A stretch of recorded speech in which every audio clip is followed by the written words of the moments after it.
हुसैन, वो हजरत इमाम हुसैन कि आपकी चची मेरे आका की चची हजरत उम्मुल फज़ल मेरे आका की बारगाह में आई और आकर के कहने लगी, या रसूल अल्लाह, आज रात मैंने बड़ा अजीबो गरीब ख्वाब देखा है, आज रात मैंने बड़ा भयानक बड़ा डेंजर ख्वाब देखा है। मेरे आका ने फरमाया, ए मेरी चची बयान करो तुमने कौन सा ख्वाब देखा है। तो हजरत उम्मुल फज़ल कहने लगती है, या रसूल अल्लाह, उस ख्वाब को बयान करने की मेरी जुबान के अंदर ताकत नहीं, मेरे जिस्म में हिम्मत नहीं है, मैं कपकपा रही हूँ। जब मैं उस ख्वाब को सोचा करती हूँ बड़ी बेचैन हो जाया करती हूँ, बड़ी बेकरार हो जाया करती हूँ। मेरे आका ने फरमाया था, ए मेरी चची जान बयान तो करो कि तुमने कौन सा ख्वाब देखा है, आखिर तुमने कौन सा ख्वाब देख लिया है जिसकी वजह से तुम इतना परेशान नजर आ रही हो। तो हजरत उम्मुल फज़ल कहने लगी, या रसूल अल्लाह, आज रात मैंने ख्वाब में देखा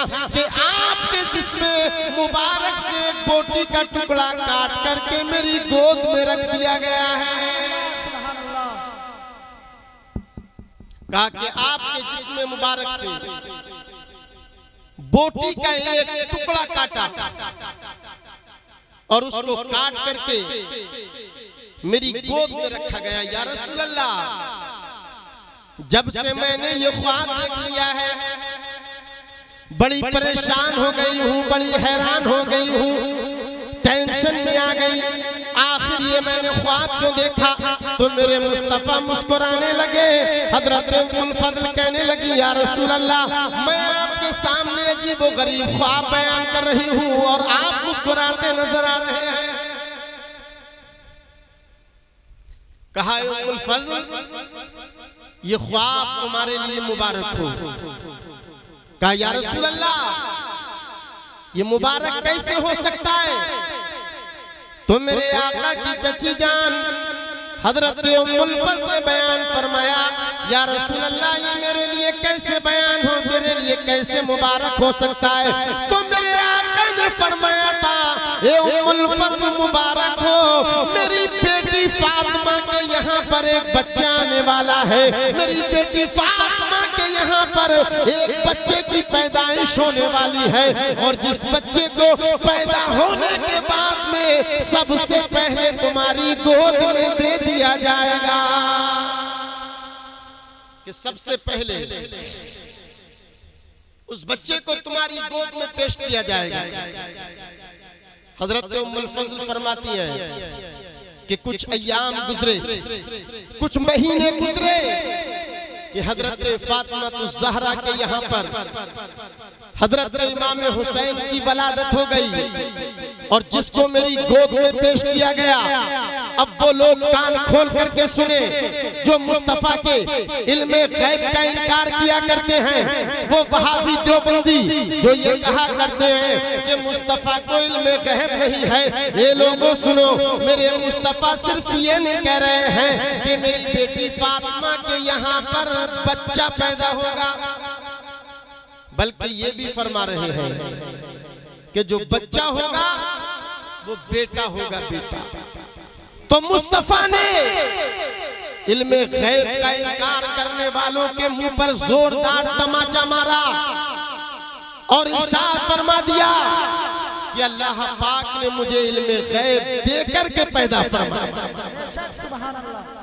तभी तो आला हजरत फरमाते हैं कि और कोई गैब क्या तुमसे नेहा हो भला, और कोई गैब क्या तुमसे नेहा हो भला, और जब न खुदा ही छिपा तुम पे करोड़ों दुरूद।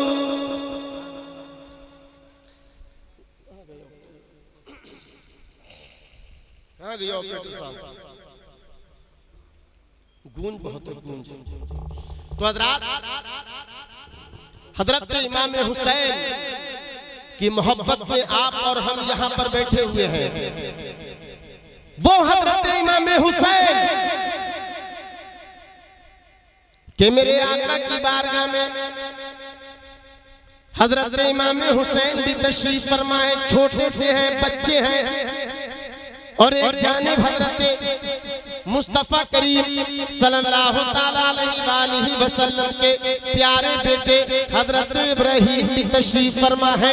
कभी मुस्तफ़ा हजरत इमाम हुसैन से मोहब्बत फरमाया करते हैं, कभी हजरत इब्राहीम को चूमा करते हैं, कभी हजरत इमाम हुसैन से दिल लगी फरमाया करते हैं, तो कभी हजरत इब्राहीम से मोहब्बत करते हैं। इतने में हजरत जिब्रील अमीन आ गए और अर्ज करने लगे, या रसूल अल्लाह, अल्लाह पाक इन दोनों बच्चों में से एक बच्चे को अपने पास बुलाना चाहता है, एक बच्चे को आपके पास रखना चाहता है।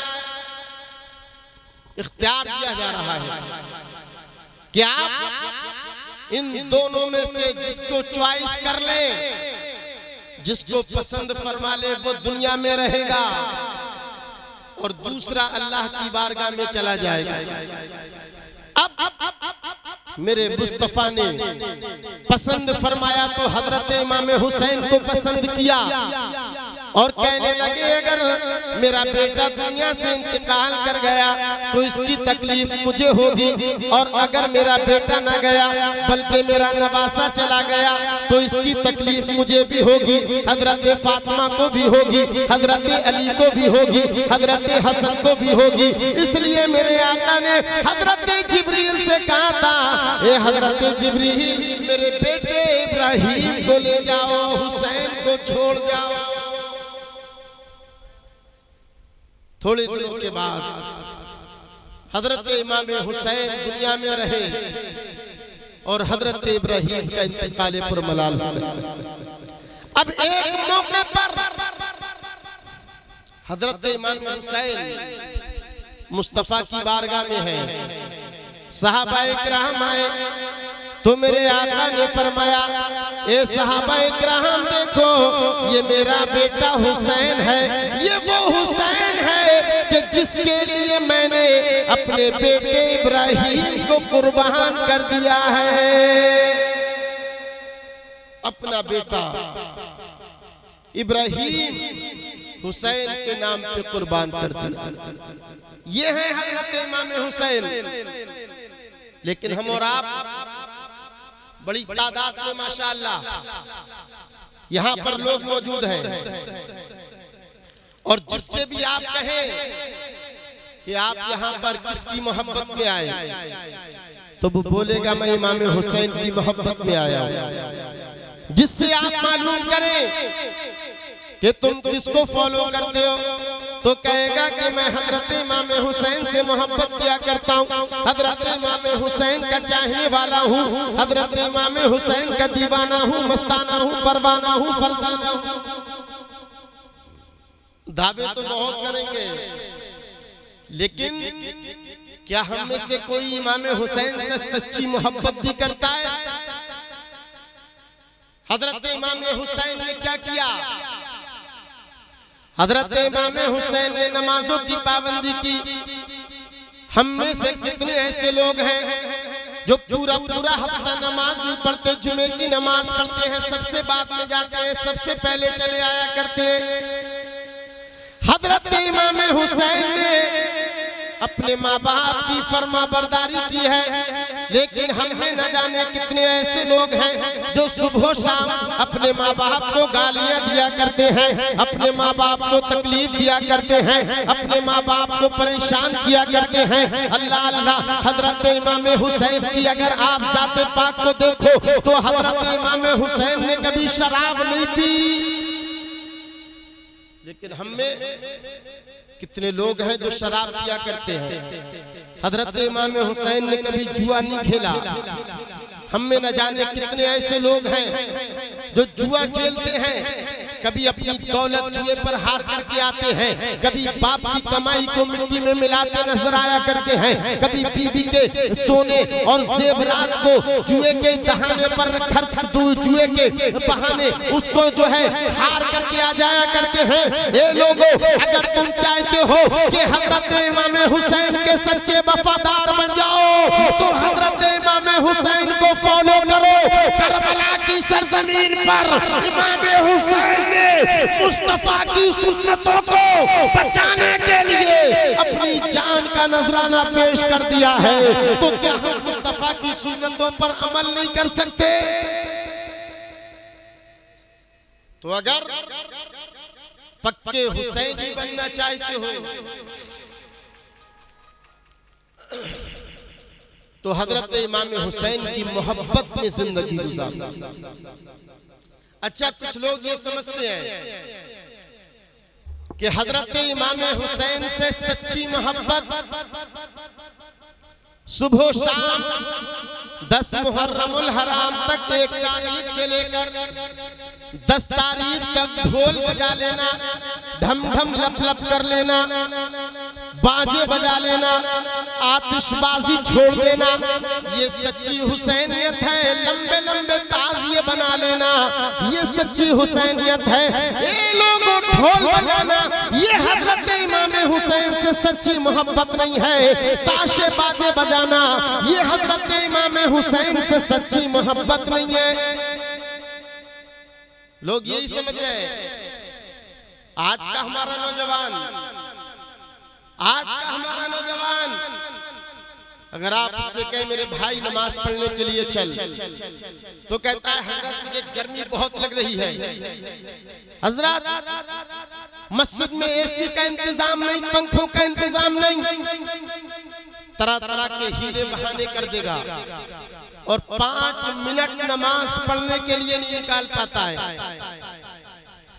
लेकिन अगर उसी नौजवान से कहो आज 10 मुहर्रम है, चलो ये 20 किलो का ढोल लेकर के 5 किलोमीटर तक चलना है और साथ ही साथ इसको बजा करके भी जाना है, तो आज का नौजवान अल्लाह अल्लाह वो 20 किलो का ढोल उठाएगा और बजाता हुआ चलेगा। तो इंसान तू कान खोल करके सुन ले, तू ये चाहता है कि हजरत इमाम हुसैन खुश हो जाएंगे, कयामत आ सकती है, तू ढोल बजाता रहेगा, हुसैन तुझसे राजी नहीं हो सकते बल्कि तुझसे खफा रहेंगे, नाराज। नारे तकबीर, नारे रिसालत, नारे रिसालत, नारे हैदरी, नारे हैदरी, नारे तकबीर, नारे रिसालत। तो ढोल बजाना ये सच्ची हुसैनियत नहीं है। बड़े बड़े आज के वक्त में दज्जाल और न जाने कहां कहां से निकल पड़े बरसाती मेंढक के ढोल बजाओ ढोल। अरे हम उनसे कहते हैं कि जब तेरे अब्बा का इंतकाल हो जाए, तेरे अब्बा का जनाजा जा रहा हो, तेरे अब्बा को लोग कब्रिस्तान लेकर के जा रहे हो, 4 लोगों को बुला करके तू अपने अब्बा के जनाजे के आगे आगे ढोल बजवाते हुए चलना। अल्लाह अकबर। वो कहेगा ऐसा मैं हरगिज नहीं कर सकता। जब तू अपने बाप के जनाजे पर, जब तू अपने बाप के 10वें, 3जे, 40वें में ढोल नहीं बजा सकता, तो फिर हजरत इमाम हुसैन के यौम शहादत पर ढोल क्यों बजाता है? अच्छा बोलो, कोई इंसान अपने अब्बा के 40वें में ढोल बजवा सकता है? बोलो, कोई बजवा सकता है? तो जब अपने अब्बा के 40वें में ढोल नहीं बजवा सकते, तो फिर हजरत इमाम हुसैन के यौम शहादत पर ढोल कहां से बजाने लग जाया करते? गैरत मर गई, शर्मो हया का जनाजा निकल गया। हुसैनियत ये नहीं ढोल ताशे बजाओ। और बाज लोग ये समझते हैं कि लंबा सा ताजिया खड़ा कर दो। तवज्जो से सुनना, मुरव्वजा लफ्ज समाप्त कर लेना। मुरव्वजा ताजिएदारी इस्लाम में हराम। अब आप पूछेंगे जनाब मुरव्वजा ताजियादारी क्या हुआ करती है? तो मैं आपको बताऊं, मुरव्वजा ताजियादारी यह है कि उस ताजिए का नक्शा इमाम हुसैन के नक्शे की तरह न बनाया जाए। मुरव्वजा ताजियादारी यह है कि उस नक्शे के साथ में अल्लाह अल्लाह ढोल ताशे बजाए जाए, औरतों को लेकर के जाया जाए, उस पर बाजे बजाए जाए, मेला लगाया जाए, ठेले लगाए जाए, तरह तरह की उरियानियत की जाए, तरह तरह की बेहरमी बेशर्मी वाले काम किए जाएं। ये है मुरव्वजा ताजियादारी जो आज के वक्त में राइज हो गई है। कितनी जगह पर हमने ये देखा कि लोग ताजिया बना करके उस पर हांडी लेते हैं, हांडी, और हांडी के पीछे एक मूर्ति बना दिया करते हैं, आंखें बना दी, नाक बना दी, कान बना दिए, और उस पर लिख दिया या हुसैन, या हुसैन। बताइए क्या है? बुत परस्ती है ये। कुछ लोग बाकायदा मूर्ति का ही फोटो लगा दिया करते हैं। तो ये मुरव्वजा जो ताजियादारी जो हम और आप कर रहे हैं, ये इस्लाम में जायज नहीं। हाँ, अगर तुम्हें ताजिया बनाने का शौक है तो जैसा करबला की सरजमीन पर हजरत इमाम हुसैन का रोज़ा मुबारक है, बेऐन ही उसी रोज़ा मुबारक का अक्स आप अपने घर पर बना लीजिए। उसको बना करके आप अपने घर में तबर्रुक के तौर पर रखें, उसकी ज़ियारत कर लीजिए, अल्लाह अकबर, इमाम हुसैन को याद कर लीजिए। इतना तो जायज़ हो जाया करता है, लेकिन उसके साथ में ढोल बजाना, उसके बाद में ताशे बजाना, उसके साथ में बाजे बजाना, उसके साथ में औरतों को लेकर के जाना, उसके साथ में मेले ठेले लगाना, ये इस्लाम में हरगिज़ जायज़ नहीं है। बस इतनी इजाज़त है कि आप इमाम हुसैन के नक्शे की तरह नक्शा बना लें और फिर उसको तोड़े भी ना, उसको पानी में भी ना बहाएं, उसको जो है नहर में भी ना डालें, बल्कि किसी महफूज जगह पर उसको रख दीजिए। ऐसा रोजा बनाने की इजाजत है। अच्छा, आज हमने न जाने कितनी जगह पर ऐसा भी देखा है कि लोग कई कई मंजिला मदरसे के अंदर, मस्जिद के अंदर, किसी गरीब के घर में बहुत लंबा चौड़ा ताजिया बनाया, और जब उसको निकालने का टाइम आया करता है तो उस मकान का, मदरसे का, मस्जिद का जो दरवाजा था वो था 5 फीट का, और ताजिया बना लिया 10 फीट का। अब उसमें से ताजिया निकल नहीं सकता, तो कभी मस्जिद का दरवाजा तोड़ा जाता है, कभी मदरसे का दरवाजा तोड़ा जाता है, कभी किसी गरीब के घर का दरवाजा तोड़ा जाता है और उसकी दीवार को गिराया जाता है। अल्लाह अकबर, ताजिया लंबा हुआ करता है, तारों से जब टकराया करता है तो न जाने कितने लोग हंसिए ले लेकर आ जाते, हंसिए। कोई कुछ लेकर के आ गया, तार काट दो, तार काट दो। लेकिन याद रखें, बिजली के तार काटना ये हुसैनियत नहीं है, बल्कि कटे हुए तारों को जोड़ देना ये हुसैनियत है। किसी गरीब की मस्जिद की दीवार तोड़ देना ये हुसैनियत नहीं, बल्कि टूटी हुई दीवार को जोड़ देना ये हुसैनियत है। लोग रोड जाम कर देते हैं, और रोड जाम करके वहां पर मातम करते हैं, और पीछे कोई बेचारा मरीज एम्बुलेंस के अंदर मौजूद होता है।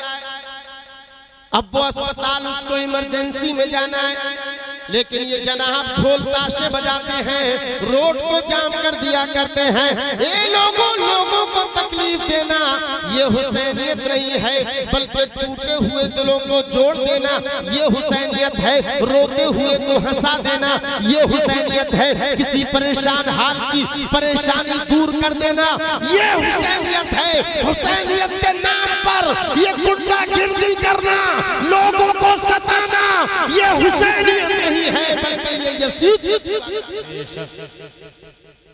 अच्छा, कितने लोग इन ताजियों के चक्कर में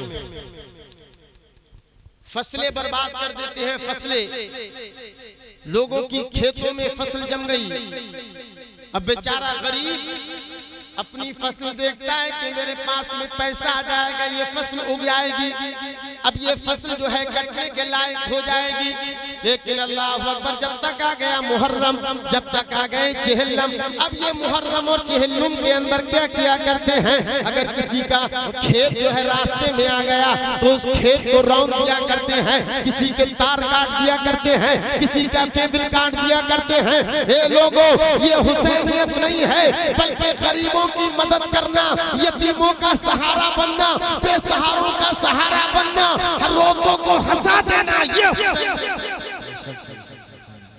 ये हुसैनियत है।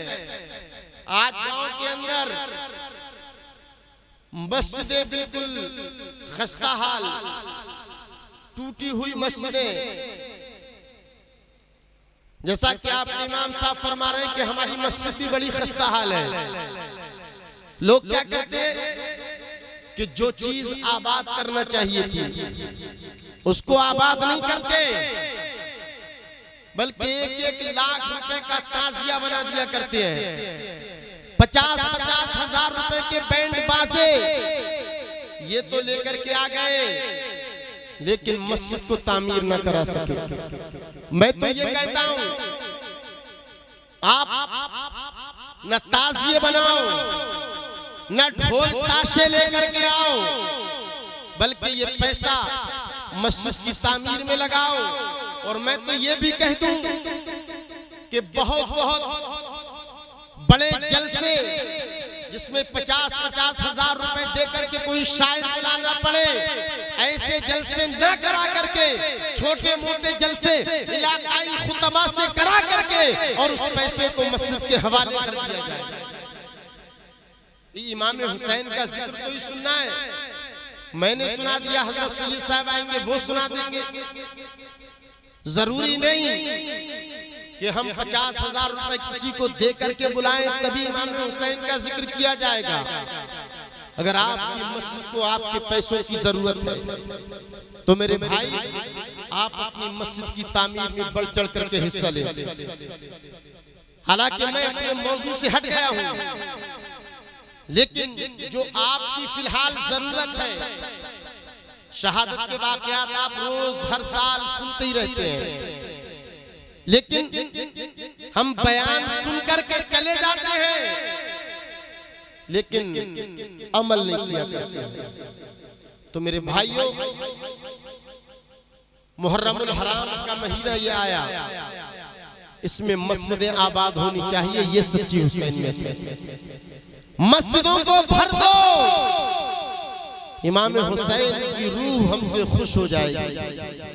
अपनी मस्जिदों की तामीर करा लो।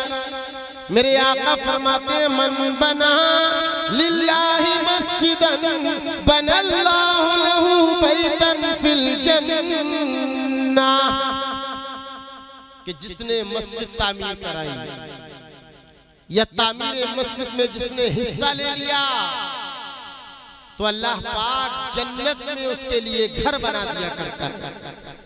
तो आप यहां से उठ करके जाएं और ये अज़्म मुसम्मम करके ले जाएं कि इंशाअल्लाह अगले साल तक हम अपनी मस्जिद की तामीर करा लेंगे, हम अपनी मस्जिद को हसीनो जमील बना देंगे, ताकि जब नमाजी नमाज पढ़ेंगे हम कब्र के अंदर मौजूद होंगे।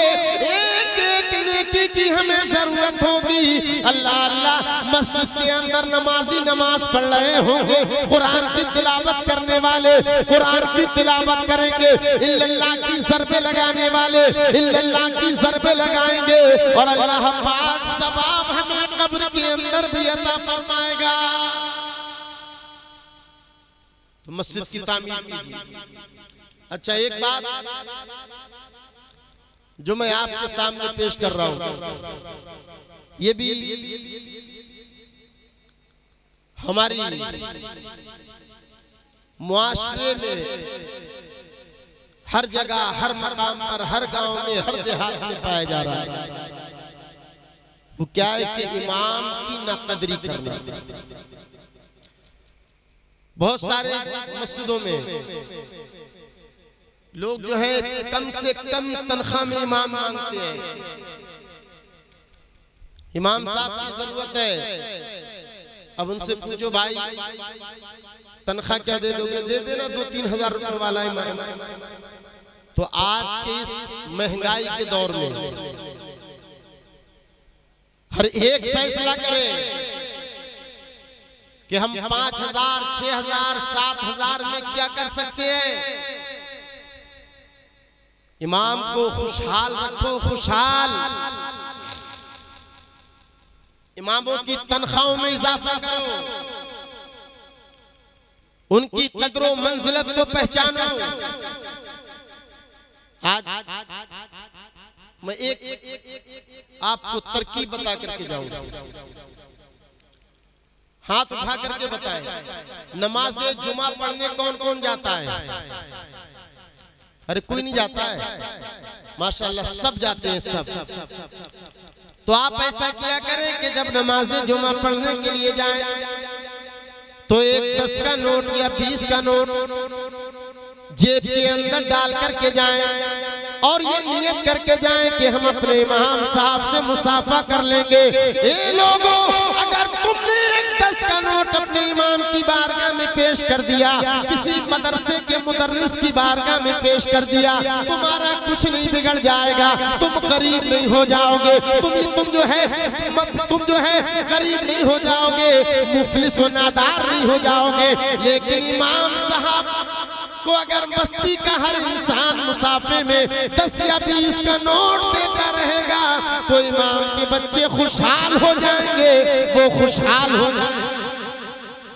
अच्छा, इसमें बहुत सोचने की बात है क्या? हर एक इंसान ऐसा कर सकता है। इमामों से मुसाफे कीजिए, जैसा बन पड़े वैसे उस एतबार से आप उनकी इज्जत कीजिए, कदर व मंजिलत को पहचानो। वरना अगर यही हालात रहे तो वो दिन भी आने वाला है कि तुम्हारी इमामत के जो रोजाना के हिसाब से अपनी दाढ़ी छील के वो तुम्हारी नमाज पढ़ाएंगे, अगर तुम्हारे यही हालात रहे। कितने लोग मुक्तदियों की शरारत की वजह से, मस्जिद के मुतवल्लियों की वजह से, मस्जिद के सेक्रेटरियों की वजह से, मदरसे के नाज़िम आला की वजह से अल्लाह अकबर इस लाइन से दूर हो गए। वजह क्या है कि उन्होंने उनको खुशहाल जिंदगी न दे सके। तो आप अपने अइम्मा इकराम की कदर व मंजिलत को पहचाने। अच्छा, एक बात जो इस वक्त का सुलगता हुआ मसला है और मैं अक्सर जलसों में ये बात कह भी देता हूं कि आज जो पुरफतन दौर चल रहा है उसमें हमारी मुस्लिम बेटियां, तवज्जो देना, तवज्जो, हमारी मुस्लिम बेटियां गैर मुस्लिम लड़कों के साथ में भाग कर के शादियां कर रही हैं। ये लोगों, ये बहुत ज्यादा तवज्जो देने की बात है। पिछले कई सालों के अंदर कई हजार मुस्लिम बच्चियां अल्लाह अल्लाह हमारे घरों से निकल करके अपने दीन और मजहब को तबाह बर्बाद करके अल्लाह अकबर उन्होंने इस्लाम को छोड़ करके गैर के गैरों के मजहब को कबूल कर लिया है। ए इंसान, अगर तू चाहता है कि हमारी बेटियां घरों के अंदर महफूज रहें, उनकी इज्जतें महफूज रहें, उनका ईमान महफूज रहे, तो तुम अपनी बच्चियों की अच्छी तरबियत कर लो। भाई, इनका तो पूरा प्रोपेगेंडा चल रहा है, पूरा प्रोपेगेंडा चल रहा है कि मुस्लिम बच्चियों की तरफ प्रेम जाल फेंको और उनको अपने प्रेम जाल में फंसा करके उनसे शादियां करो। बोलियां लग गई, बोलियां कि अगर तुमने एक मुसलमान लड़की को अपने प्रेम जाल में फंसा करके उससे शादी कर ली तो तुम्हें 1 लाख रुपए दिए जाएंगे। कोई 2 लाख की बात करता है, कोई 3 लाख की बात किया करता है। ये इंसान, आखिर ये हमारी बेटियां उधर क्यों जा रही हैं? उसकी वजह ये है कि हमने उनको कॉलेजों के हवाले कर दिया है, हमने उन्हें स्कूलों के हवाले कर दिया है, उन्हें हमने अपना दीन नहीं सिखाया। ये मुसलमान, अगर हालात यही रहे तो आज हम ये सुनते हैं कि फुला की बेटी गई है, फुला शहर से गई है, कल को खबर ये मिलेगी कि हमारी बेटी हमारे घर से चली गई, तो दीन पढ़ाओ, बेटियां बचाओ। अपनी बेटियों के बेजा फोन के इस्तेमाल पर पाबंदी लगाओ। आज हमारी बच्चियां बेजा फोन का इस्तेमाल किया करती हैं। भाइयों को नजर रखनी चाहिए, माँ बाप को नजर रखनी चाहिए कि वो बात किससे करती हैं, कहां पर बात किया करती हैं, कैसे बात किया करती हैं, किससे चैटिंग किया करती हैं। अगर हमने उन पर कंट्रोल नहीं किया, उन पर नजर नहीं रखी, तो यही हमारी बेटियां हमारे घरों को छोड़ करके अगयार के घरों को बसाती नजर आएंगी। और नतीजा ये निकलेगा कि सुरेश सबीना को ले गया, कि प्रेम आमना को ले गया, कि फला उसको ले गया, और 4 साल के बाद में, 4 महीने के बाद में खबर ये मिलती है कुएं में डाल करके उसके ऊपर नमक डाल दिया। कभी हत्या कर देगा, कभी घर से बाहर निकाल देगा, कभी तालाब में फेंक देगा, कभी कुकर में तुम्हें पका लिया जाएगा। गौर कर लो, गौर। अगर आज तुम हुसैन के नाम पर बैठे हुए हो और हुसैनी किरदार लेकर के ना जा सके, हजरत इमाम हुसैन के मिशन को लेकर के ना जा सके, अपनी बच्चियों की अच्छी तरबियत ना कर सके, तो आपको हुसैनी कहने का कोई हक नहीं है। सच्चा हुसैनी वही है जो हजरत इमाम हुसैन के मिशन को इख्तियार करे, जो हजरत इमाम हुसैन के मिशन को अपनाए, जो हजरत इमाम हुसैन को फॉलो करे। आज हम और आप जिस मुआशरे के अंदर जिंदगी गुजार रहे हैं, अल्लाह अकबर, ये हमारी बेटियां घरों से क्यों जा रही हैं, इसकी एक असल वजह ये भी है कि हमने शादियों को बड़ा दुश्वार कर दिया है, हमने ज़िना को बड़ा आसान कर दिया है। आज हमारे मुआशरे के अंदर शादियां बड़ी दुश्वार होती चली जा रही हैं। अगर कहीं पर शादी की बात आ जाए तो लड़के वाले बौराते नजर आ रहे हैं, लड़के वाले पागल हो चले हैं, लड़के वाले भिखारी बन गए हैं। कोई कहता है कि मैं अपने लड़के की शादी में मोटरसाइकिल लूंगा, कोई कहता है मैं बुलेट लूंगा, कोई कहता है मैं 5-4 पहियों वाली गाड़ी लूंगा। ए इंसान, अगर आज हमने शादियों को आसान कर दिया तो न जाने कितनी बच्चियों के घर बसते नजर आएंगे। शादियां आसान करो। जहेज के नाम पर जो लूट मार, लूट खसोट हो रही है, उससे भी कहीं ना कहीं हमारी बेटियां अगयार के चुंगल में जा रही हैं। लोग कहते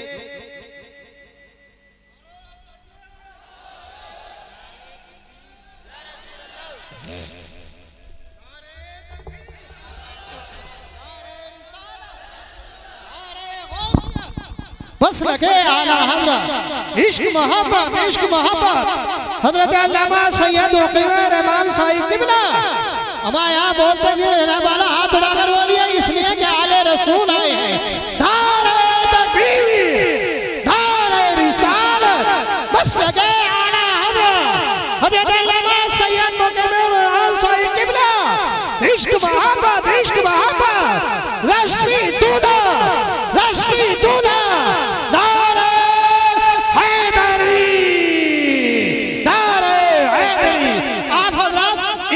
सुकून से बैठ जाइए, इंशाअल्लाह बहुत जल्दी हजरत की खिदमत होगी।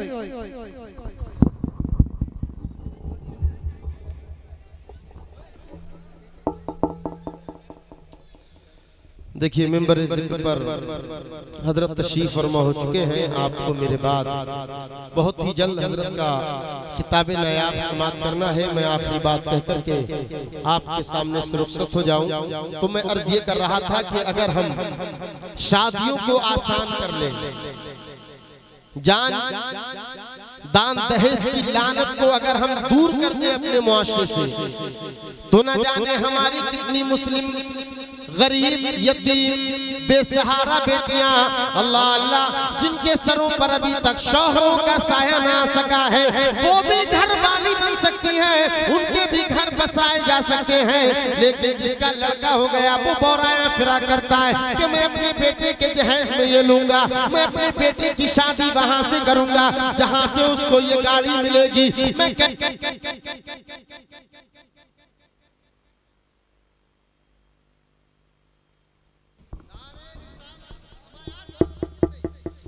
तो लोग दुनिया के अंदर मांगते फिरते हैं, वो तो फकीर हुआ करते हैं। जो तेरे मेरे दरवाजे पर जाकर के बैठ जाया करते हैं वो फकीर हुआ करते हैं। लेकिन जो लड़की वाले के दरवाजे पर जाकर के अल्लाह अकबर इतनी लंबी जहेज की लिस्ट लेकर के जाया करते हैं कि मेरी माँ के लिए ये होना चाहिए, मेरे भाइयों के लिए ये होना चाहिए।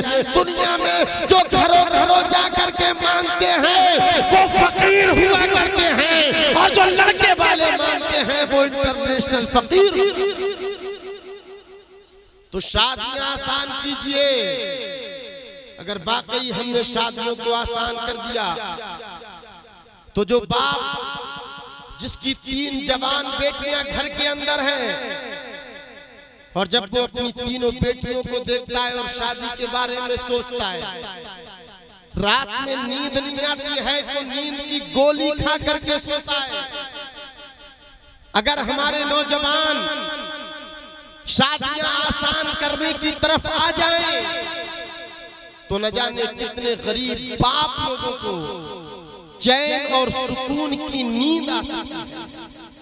लेकिन शर्त यह है कि हमें और आपको मुस्तफा प्यारे सल्लल्लाहु अलैहि वसल्लम की हदीस पाक पर अमल करना होगा।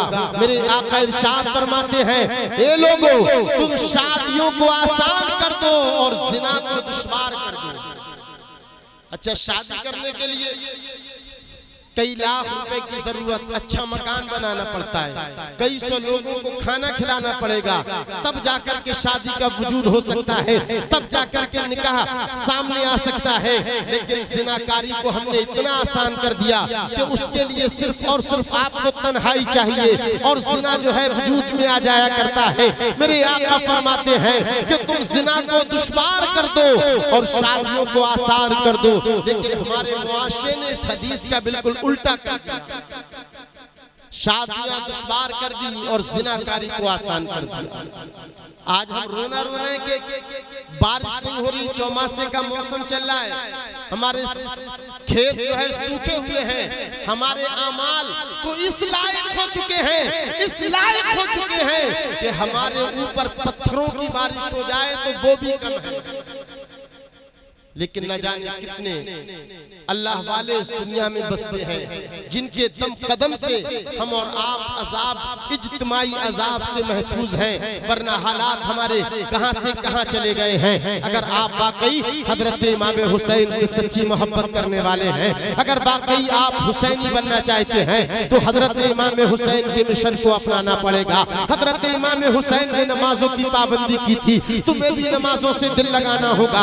हजरत इमाम हुसैन कभी झूठ नहीं बोले थे, तुम्हें भी झूठ से तौबा करना पड़ेगी। हजरत इमाम हुसैन ने अपने माँ बाप की इज्जत और ताज़ीम की थी, तुम्हें भी अपने माँ बाप की ताज़ीम करना पड़ेगी। हजरत इमाम हुसैन कभी जुआ नहीं खेले थे, हजरत इमाम हुसैन कभी शराब नहीं पिए थे, तो तुम्हें भी जुए से तौबा करना पड़ेगी, शराब से नफरत करना पड़ेगी। तब जाकर के हजरत इमाम हुसैन की सच्ची मोहब्बत हमारे दिलों में आ सकती है, इमाम हुसैन का फैजान मिल सकता है। तो हजरत इमाम हुसैन को फॉलो कीजिए। हजरत इमाम हुसैन ने करबला की सरजमीन पर अपने सर को, अपने कुंबे को, अपने खानदान को अल्लाह की बारगाह में पेश करके पूरी दुनिया को यही पैगाम दे दिया था, ए लोगों अगर तुम अपनी बका चाहते हो, अगर तुम लोग इज्जत चाहते हो, अल्लाह के यहाँ इज्जत चाहते हो, तो इसके लिए कुछ कुर्बानियां पेश करना पड़ेंगी। हजरत इमाम हुसैन ने अपनी जान की कुर्बानी पेश की है, औलाद की है, लेकिन तुम्हें अपनी जान की कुर्बानी पेश नहीं करनी है, तुम्हें अपनी औलाद की कुर्बानी पेश नहीं करनी है, सिर्फ और सिर्फ तुम्हें अपने ख्वाहिशात नफ्स की कुर्बानी पेश करनी है। इंशाअल्लाह फिर हजरत इमाम हुसैन का फैजान हमारे ऊपर जारी सारी हो जाएगा। कत्ले हुसैन असल में मर्गे यजीद है, इस्लाम जिंदा होता है। हर करबला के बाद अल्लाह रब्बुल इज्जत हम सब पर हजरत इमाम हुसैन का फैजान जारी सारी फरमाए। कलमा तय्यब पढ़े, ला इलाहा इल्लल्लाह मुहम्मदुर रसूलुल्लाह सल्लल्लाहु अलैहि वसल्लम। अस्सलामु अलैकुम व रहमतुल्लाह।